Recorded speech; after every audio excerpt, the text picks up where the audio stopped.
из 11 болота. февраля 2018 года, я думаю, все нижнекамцы сидели и просто безумно болели за вас. И эту передачу я тоже смотрела. «Я могу» называется. Да. Мы каждые выходные смотрели эту передачу у Якуповича, где ставились рекорды России. И Ух вот ты. нижнекамка, значит, приезжает туда и говорит: «Могу».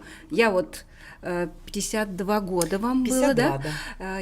Мне 52, я себя восстановила сама, и я сейчас буду прыгать. Светлана Головачева.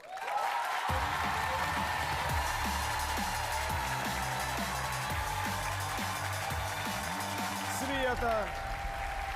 Здрасте, Светочка. Здрасте. Здрасте. Вы пришли сюда, вы в форме. И чем же вы нас можете удивить после того, что тут поведали? На протяжении 20 лет каждое утро я прыгаю 6000 прыжков. Я могу побить рекорд России, он у нас 9270. Я могу сделать 11 за час ровно.